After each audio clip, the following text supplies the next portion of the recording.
Okay, we talked about the money. Now let's talk about the time. So if you're anything like me or our other clients, you have two questions. How much is it going to cost? How long is it going to take? These are totally normal questions. And I'm going to give you again some context on how you determine how long a project would take.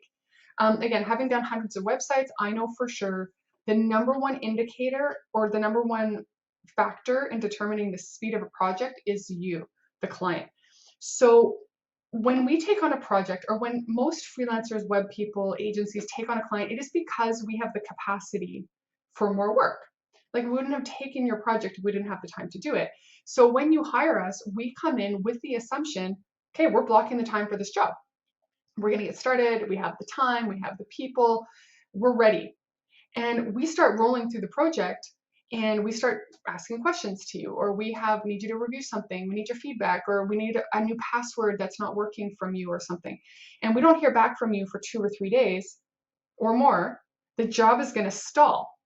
It's going to stop. It's going to lag, and it's going to push all our deadlines back.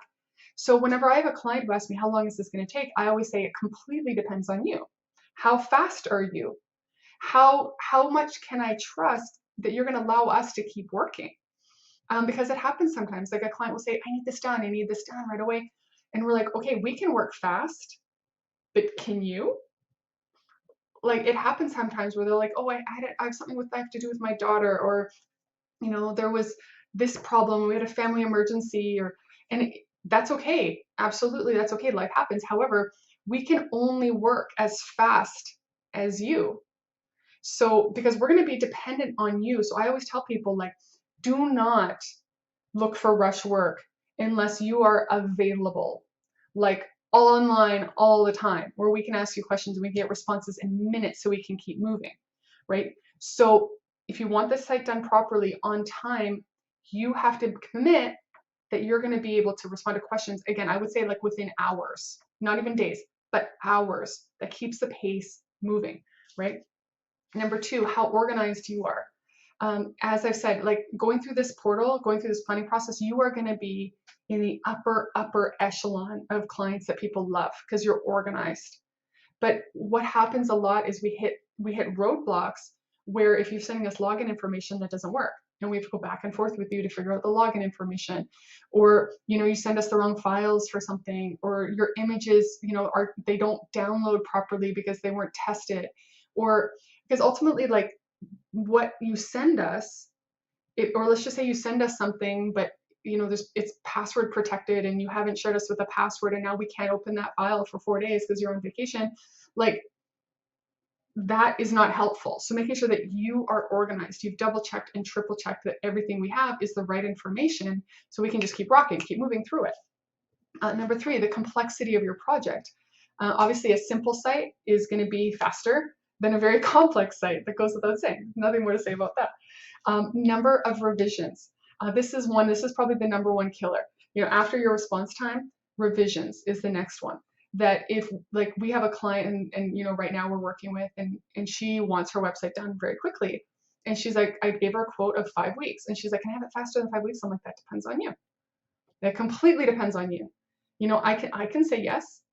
I could say absolutely we can do it in 5 weeks, but it just depends on how many revisions do you have to the mockups, to the design, because we can't start a build until the design is approved, right? So depending on you, like, how clearly did you send us the design direction in the beginning so that we can get into your head? How many runs of revisions are you going to need?